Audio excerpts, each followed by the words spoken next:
sequência ao nosso raciocínio no livro Obras Póstumas, num capítulo inusitado, e aqui é verdade, eu estou citando duas obras praticamente desconhecidas da comunidade espírita, o livro A Gênese e o livro Obras Póstumas. Quase ninguém lê. Alguns têm até dúvida se foi Kardec que escreveu, mas eu posso lhes assegurar, foi ele, é de autoria dele, é Kardec. Ele escreve um capítulo chamado Introdução ao Estudo da fotografia e da telegrafia do pensamento. Parece que nós não avançamos muito na introdução dele. Ficou realmente só na introdução. Mas ele diz assim: das qualidades peculiares a cada fluido resulta uma espécie de harmonia ou desacordo entre eles, uma tendência de se unirem ou evitarem, uma atração ou repulsão, numa palavra, as simpatias ou antipatias que se experimentam. Por que ele está dizendo isso? Um pouco antes ele escreveu: o fluido cósmico, conquanto emane de uma fonte universal, se individualiza. Sua fonte é Deus, mas ele se individualiza, por assim dizer, em cada ser, em cada um de nós, e adquire propriedades características que permitem distingui-lo de todos os outros. Cada um de nós. Nem mesmo a morte apaga esses caracteres de individualização que persistem por longos anos após a cessação da vida. Cada um de nós tem, pois, o seu fluido próprio, que o envolve e o acompanha em todos os movimentos, como a atmosfera de cada planeta.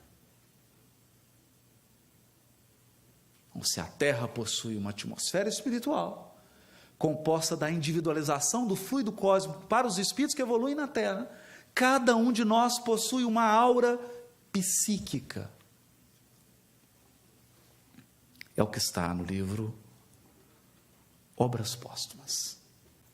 Desenvolvendo o tema, André Luiz escreveu no livro Mecanismos da Mediunidade.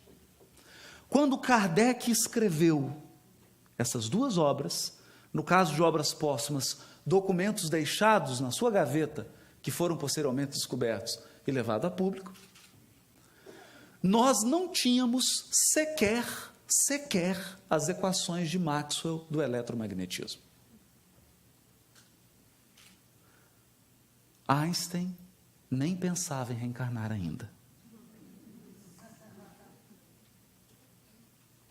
E nós temos aqui uma abordagem do que hoje já se começa a pensar na chamada Dark Matter e Dark Energy. Uma matéria e uma energia que constituem 96% do universo. Apenas 4% do universo é a matéria chamada bariônica, ou matéria que está nas séries, na nossa tabela periódica, nas séries estequiogenética. 4%. 96% é energia e matéria escura. É interessante porque os Estados Unidos têm um modo interessante de colocar nome nas coisas, não? Escuro não é bem porque é claro ou escuro, é porque não se vê.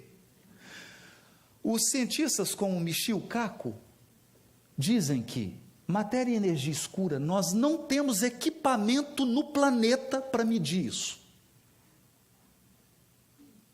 Mas sem isso, nós não temos a explicação, por exemplo, da expansão do universo.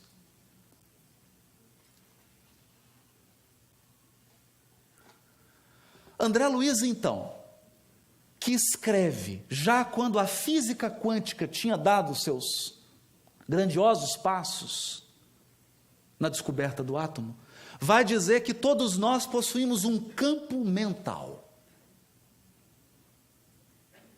que é um campo eletromagnético, entre aspas, porque não é eletromagnetismo, não é equação de Maxwell, porque se fosse, você colocava um indivíduo numa gaiola de Faraday e o pensamento não passava. Então não é onda eletromagnética, não é isso que está passando aqui no meu iPhone e no seu. É algo diferente, muito mais sutil.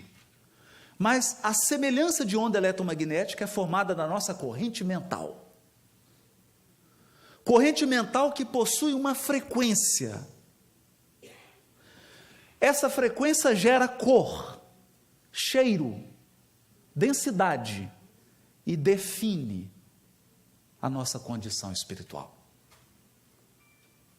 Mas mais do que isso, o nosso campo mental é responsável pela formação do perispírito, que é formado dos fluidos da atmosfera espiritual da Terra. Portanto, se você for convidado a fazer um intercâmbio em outro planeta, você precisa trocar de perispírito. Porque o seu campo mental terá que absorver outro tipo de matéria, outro tipo de fluido para compor o seu corpo espiritual.